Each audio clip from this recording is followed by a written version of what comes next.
Pada pembahasan kali ini kita akan ke subbahasan populasi dan sampel. Kita analogikan populasi adalah bola besar ini, ya, kemudian sampel itu adalah bola kecil yang ada di sini. Jika kita kembali ke bahasan sebelumnya bahwa pada analisis inferensial kita melakukan pengukuran pada proses pengukuran yang kita lakukan pada sampel, yang kemudian ukuran yang ada di sampel itu kita anggap sebagai ukuran populasi. Makanya di sini ada proses inferensial, ya, artinya adalah proses generalisir, ya.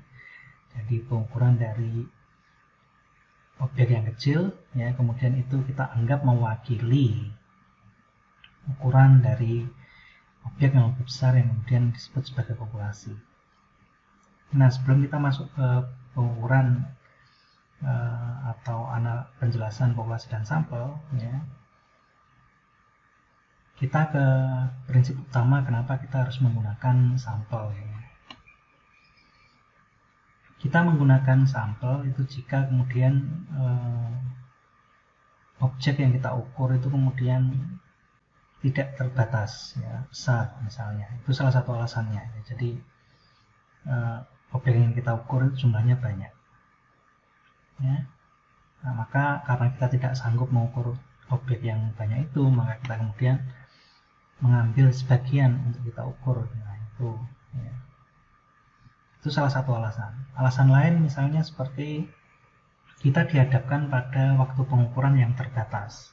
Populasinya sebetulnya sedikit, misalnya ada 50 orang, tapi kalau 50 orang itu kemudian kita ukur, ya, dengan detail membutuhkan misalnya waktu 50 hari. Nah, padahal kita membutuhkan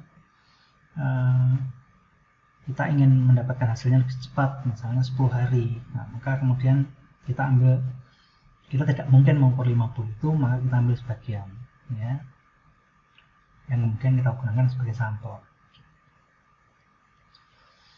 Nah, alasan lainnya kenapa kita harus menggunakan sampel, misalnya biayanya terlalu mahal kalau kita mengukur di level populasi, ya. Nah, karena biaya pengujiannya mahal, nah kemudian kita bisa mengambil sampel, ya.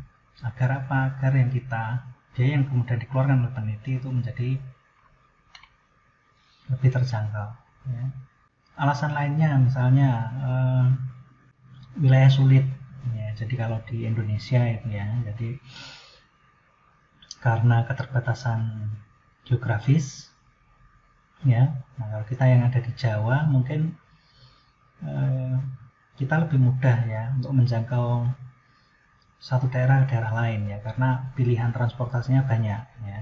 Tapi kalau misalnya kita di luar Jawa misalnya, nah kita dihadapkan medan yang berbagai macam, ya. Ada yang pegunungan, hutan, ya, kemudian sungai dan sebagainya. Nah, kita tidak mungkin misalnya melakukan pengukuran langsung, ya, ke geografi itu, ke tempat itu, maka kita bisa melakukan proses sampling udara misalnya, ya. Sehingga kita melakukan pengukurannya misalnya dengan menggunakan foto aerial atau foto udara. Nah, jadi itu beberapa alasan kenapa kemudian kita menggunakan sampel. Di masing-masing ini, ya, di masing-masing populasi ataupun sampel, ya, kalau dari dimensi statistik itu masing-masing memiliki parameter-parameter, ya.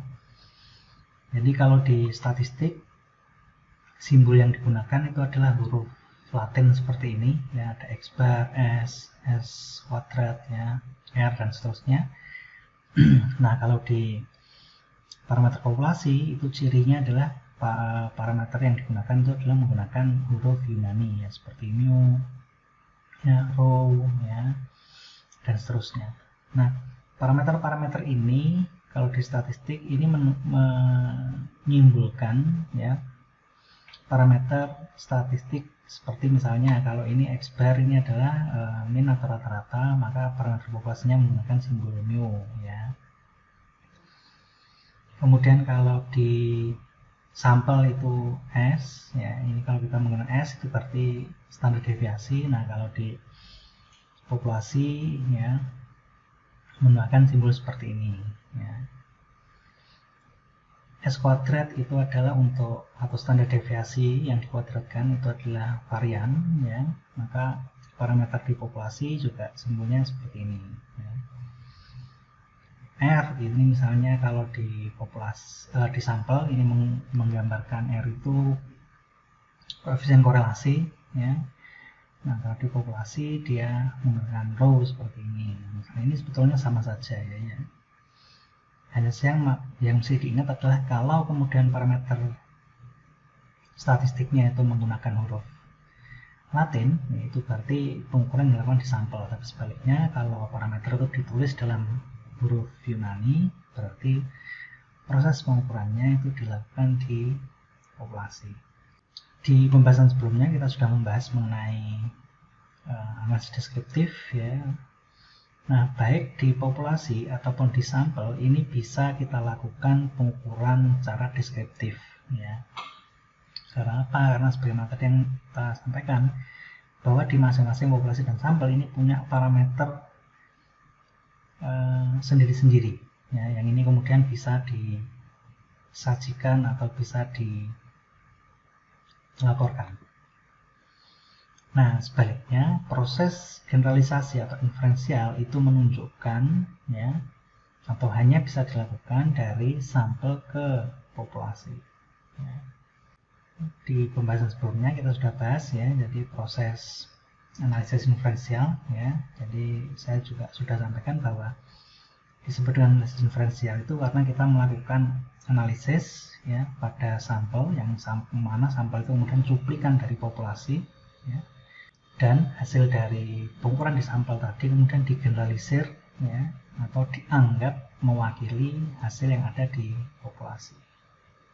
Bagaimana kalau kemudian kita tidak memiliki masalah-masalah tadi yang sudah saya sampaikan, misalnya kita tidak berhadapan dengan masalah populasi yang besar, waktu juga kita tidak ada masalah, biaya tidak ada masalah gitu ya. Nah maka kalau kita memang tidak memiliki masalah-masalah tersebut, maka kita tidak membutuhkan sampel. Artinya bahwa pengukuran itu bisa kita lakukan di level populasi. Artinya ketika kita melakukan pengukuran di populasi, apakah kita membutuhkan statistik inferensial gitu ya. Jadi tidak perlu karena kita sudah melakukan pengukuran di populasinya ya, sehingga kita tidak membutuhkan statistik inferensial. Sehingga statistik yang bisa kita gunakan ketika kita melakukan analisis di populasi, ya, statistik yang bisa kita gunakan adalah analisis statistika deskriptif. Nah ini tadi yang sudah saya sampaikan ya. Jadi kenapa kita menggunakan sampel itu jika kemudian populasinya itu adalah tidak terjangkau. Ya. Tidak terjangkau itu sebabnya karena tadi yang sudah saya sampaikan ya, kita menghadapi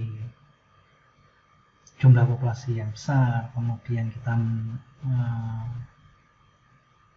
waktu yang terbatas ya, biaya yang terbatas dan seterusnya.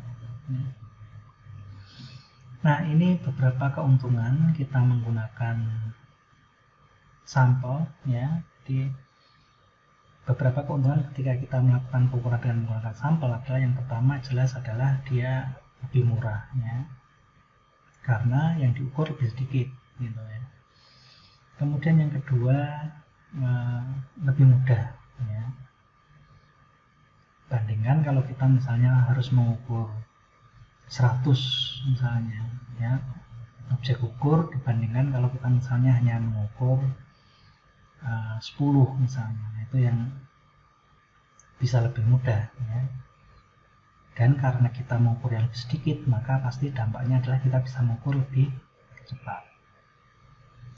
Nah dampak lain ya, kita bisa melakukan pengukuran lebih akurat ya. Kenapa? Karena kita mengukur lebih sedikit, maka kita bisa mengukur lebih akurat ya.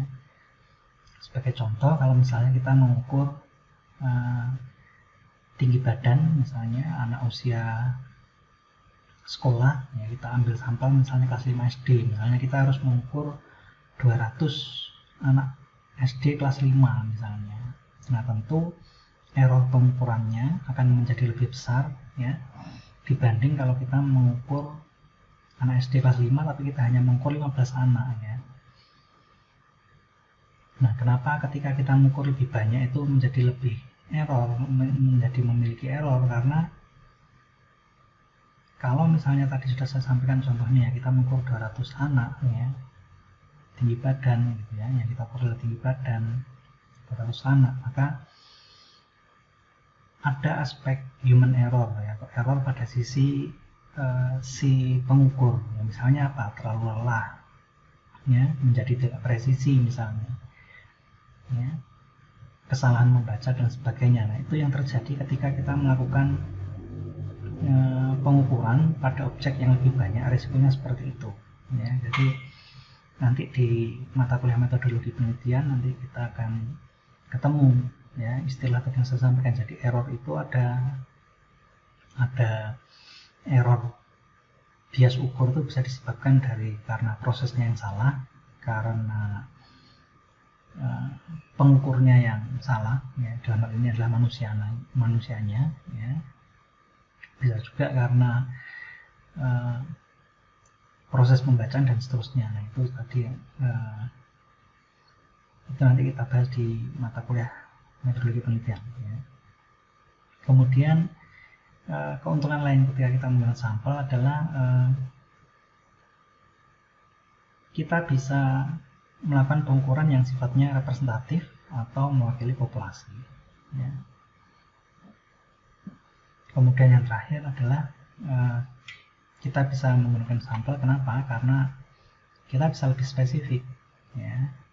Kita bisa lebih spesifik ini dalam artian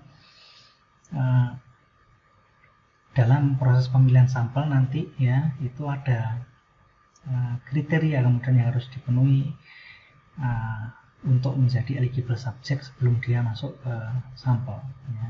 Eligible subject itu artinya adalah objek yang atau subjek yang layak untuk dijadikan sampel. Itu ada kriterianya ya. Nah berikutnya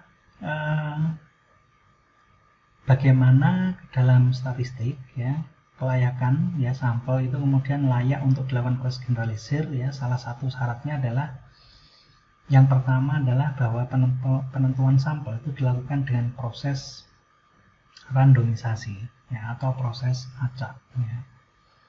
Nah randomisasi sendiri itu nanti jenisnya ada macam-macam, ada yang disebut dengan simple random sampling, ada yang disebut dengan sistematik, ada yang disebut dengan multistage ya pengambilannya ya, dan seterusnya ya. Jadi proses randomisasi nanti juga akan dipelajari di mata kuliah Matpen ya, bukan di dasar BIOS ya. Jadi ini aspek pertama ya, agar sampel itu layak untuk dilakukan generalisir ke populasi. Syarat kedua ya, jadi syarat pertama tadi randomisasi, syarat kedua ya, jadi bahwa sampel yang kita ambil ya, itu besarnya cukup ya. Jadi besar sampel yang kemudian kita lakukan pengukuran itu adalah cukup. Kapan kita sebut cukup ya? Jadi kita sebut cukup bila penentuan besar sampel yang kita pilih itu telah melewati penghitungan rumus besar sampling ya. Bagaimana proses penghitungan kebutuhan besar sampel dan jenis-jenisnya ya, itu juga tidak akan kita bahas di mata kuliah dasar biostatistik ya, tapi nanti akan kita bahas di mata kuliah metodologi penelitian. Demikian yang bisa saya sampaikan pada kesempatan hari ini. Terima kasih.